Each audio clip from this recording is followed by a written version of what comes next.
आज के इस वीडियो में हम इंडोर प्लांट्स के लिए मिट्टी तैयार करेंगे।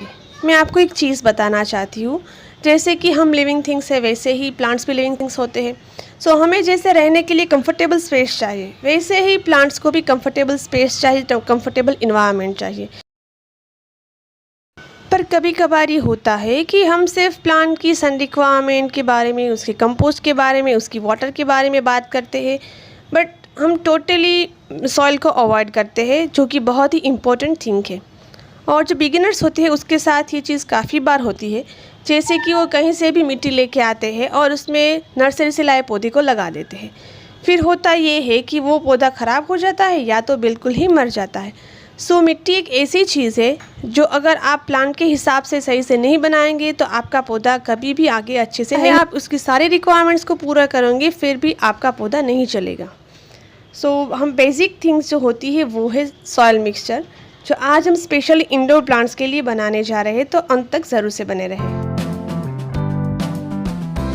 इंडोर प्लांट के लिए हम मिट्टी ऐसी बनाएंगे कि जो बिल्कुल पोरस हो, उसमें वाटर होल्डिंग कैपेसिटी हो और उसके साथ हम कुछ न्यूट्रिशंस को भी ऐड करेंगे। यानी कि इसमें हम यूज़ करेंगे गार्डन सॉइल, कोकोपीट और कंपोस्ट।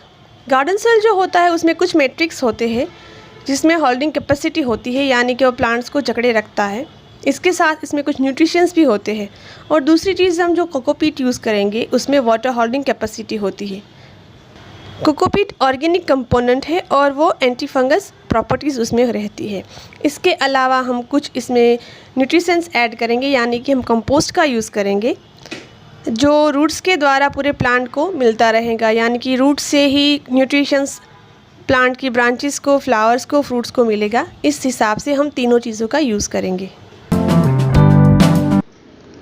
सबसे पहले हमें लेना है garden soil. Garden soil it means कि आप नियर बाय गार्डन से भी उसके ला सकते हो और कहीं भी कंस्ट्रक्शन हो रहा है तो वहाँ से भी आप मिट्टी को ले सकते हो। और इसके अलावा अगर आप चाहो तो इसको परचेज़ भी कर सकते हो। हमारे यहाँ की मिट्टी ब्लैक कलर की होती है, यानी कि इसमें सफिशिएंट ऑर्गेनिक मैटर है।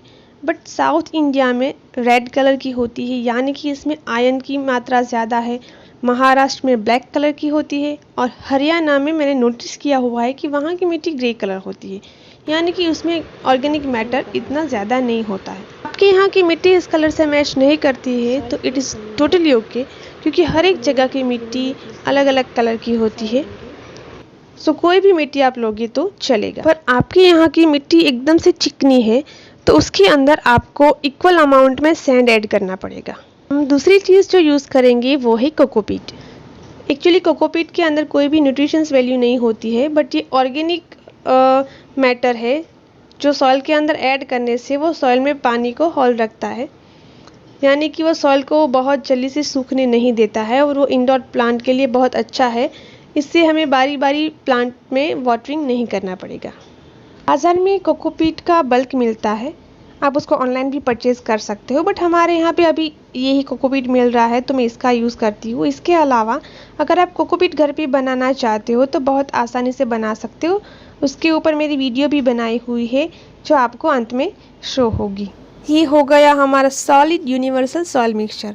अब जो हम तीसरी जो चीज़ यूज़ करने वाले हैं, अगर आपके पास फ़िलहाल वो नहीं है सो आप इसको बाद में भी ऐड कर सकते हो, वो है कंपोस्ट।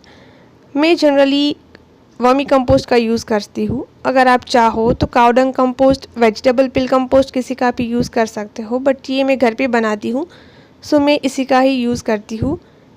ये इसके ऊपर भी मेरी वीडियो बनी हुई है जिसकी लिंक आपको आखिरी में मिल जाएंगी।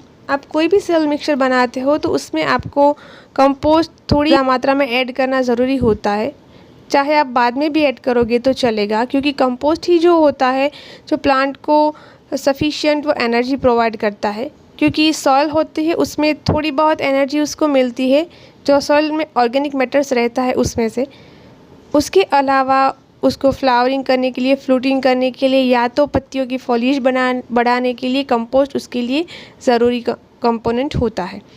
सो हम साल में 2 या 3 बार सॉलिड फर्टिलाइज़र देते हैं। इसके अलावा हम लिक्विड फर्टिलाइज़र का यूज़ करते हैं। अब हमारा बन गया है इंडोर प्लांट के लिए परफेक्ट सॉइल मिक्सचर। इसको हम मिक्स कर लेते हैं। इसके अलावा आप इसके अंदर परलाइट का भी यूज़ कर सकते हो। परलाइट जो होता है वो सॉइल के अंदर एयर पॉकेट्स को बनाए रखता है। यानी कि हम इसमें लगातार पानी देते रहते हैं ऊपर से ही, तो जैसे जैसे पानी देता है तो हमारी मिट्टी जो होती है वो कॉम्पैक्ट हो जाती है। तब हम ऊपर से उसकी गुड़ाई करते हैं, नीचे से उसकी गुड़ाई नहीं कर सकते। तो आधे गमले तक को गुड़ाई हो सकती है, बट जो नीचे का पार्ट होता है वो कॉम्पैक्ट होता जाता है। पर अगर इसमें परलाइट डाला होगा तो नीचे का पार्ट भी कॉम्पैक्ट नहीं होगा और उसमें एयर पॉकेट्स बने रहेंगे। बट ये आप अवॉइड भी कर सकते हो, ये कोई पर्टिकुलर चीज़ लेने की ज़रूरत नहीं है, क्योंकि इसके अंदर हम लिक्विड फर्टिलाइज़र देंगे जिससे प्लांट में न्यूट्रिशंस ऑलरेडी मिलता रहता है। लोग परलाइट का यूज़ इसलिए करते हैं कि इससे हमारी सॉइल जो होती है उसकी एज थोड़ी सी बढ़ जाती है, बट इसकी कोई ज़रूरत नहीं है। You can totally avoid this thing. Let's ready our pot. अब हम गमले में मिट्टी भरेंगे। फिर गमले में जब मिट्टी भरते हैं तो उससे पहले जो नीचे का हॉल रहता है उसमें हम पेबल्स रखते हैं। जनरली पेबल्स ही सब रखते हैं, बट मैं इसमें कोकोनट कोर का यूज़ करती हूँ, क्योंकि कोकोनट कोर है वो कोकोपीट ही है।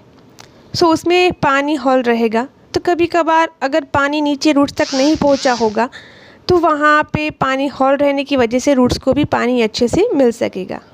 अब इस गमले के अंदर हम मिट्टी को भर देंगे और इसके बाद आप इसमें कोई भी प्लांट लगा सकते हो। सो ये इंडोर प्लांट के लिए परफेक्ट सॉइल मिक्सचर है, जैसे कि मॉन्स्टेरा है, अरिका पाम है, टेबल पाम है, इसके अलावा फिलोडेंड्रा है या तो पोथोस है। ये सभी में ये सॉइल मिक्सचर बहुत ही अच्छे से चलता है।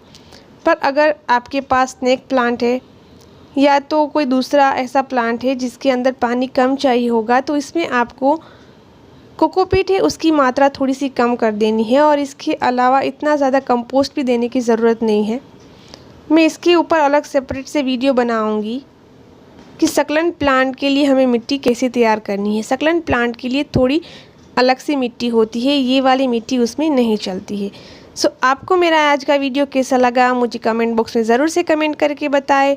और अभी तक आपने मेरे वीडियो को लाइक शेयर एंड सब्सक्राइब नहीं किया है तो please subscribe my channel and don't forget to press the bell icon, ताकि आपको मेरे सारे वीडियो की नोटिफिकेशंस मिलती रहे। Thank you for watching. Bye bye.